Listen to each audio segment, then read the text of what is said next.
Assalamualaikum warahmatullahi wabarakatuh. Halo semua, saya Safira Qurrata'in, absen 29 dari kelas 10 IPA. Safira Qurrata'in, absen 29 dari kelas 10 IPS 1.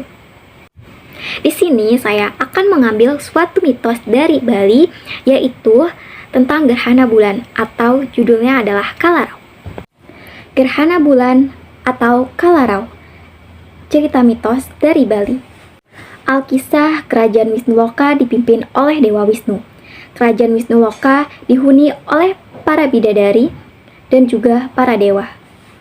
Salah satu bidadari itu bernama Dewi Ratih atau Dewi Bulan. Kerajaan Wisnuloka sering mendapat ancaman dari para raksasa yang bermukim di bumi Balitwipah. Di antara raksasa itu yang paling menakutkan adalah Kalarau. Ia bertubuh besar dan juga kekar. Wajahnya pun sangat menyeramkan. Ia juga sangat sakti. Bahkan kesaktiannya mengalahkan beberapa dewa. Kalarau mengancam akan menyerang kerajaan Wisnuloka karena cintanya ditolak oleh Dewi Ratih atau Dewi Bulan. Dewa Wisnu berpikir panjang. Salah satu jalan yang dapat ditempuh adalah membagikan tirta amerta atau air kehidupan kepada para dewa. Tirta amerta itu akan menghindarkan para dewa dari kematian saat Kalarau menyerang kerajaan Wisnuloka. Dewa Wisnu lalu memberikan kendi yang berisi tirta amerta kepada para dewa. Dewa Wisnu berpesan setiap dewa cukup meminum 1 teguk tirta amerta. Satu demi satu dewa pun meminum tirta amerta dari kendi tersebut. Mula-mula Dewa Iswara, kemudian Dewa Sambu, Brahma, Mahadewa, dan Sangkara. Ketika giliran tiba Dewa Kuera, Dewa Wisnu mencium bau aneh. Dewa Wisnu merasakan sosok Dewa Kuera mencurigakan. Kecurigaan Dewa Wisnu semakin besar setelah melihat Dewa Kuera meneguk 3 kali tirta amerta.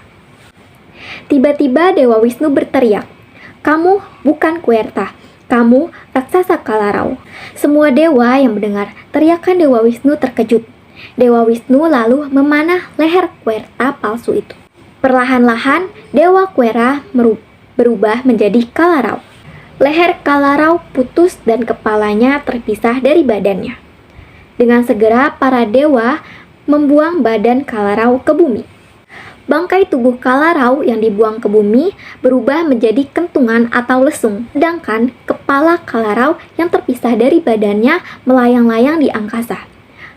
Kepala itu belum menjadi bangkai karena sempat meminum tirta amerta.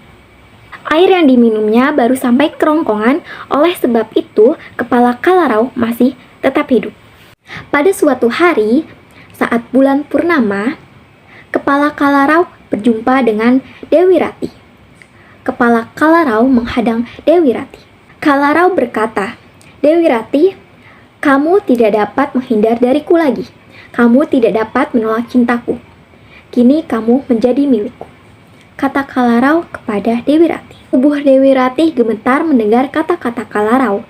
Ia tidak dapat menghindar saat kepala Kalarau semakin mendekat dan mendekapnya. Tubuh Dewi Ratih yang cantik itu perlahan-lahan tertelan oleh Kalarau. Raksasa itu mengira tubuh Dewi Ratih masuk ke dalam perutnya.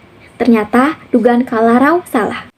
Sesaat kemudian, sedikit demi sedikit tubuh Dewi Ratih muncul kembali. Ketika tubuh Dewi Ratih tertelan kepala Kalarau, bumi Balitwipah menjadi gelap. Peristiwa tertelannya tubuh Dewi Ratih oleh Kalarau dipercaya oleh penduduk Balitwipah sebagai penyebab terjadinya gerhana bulan.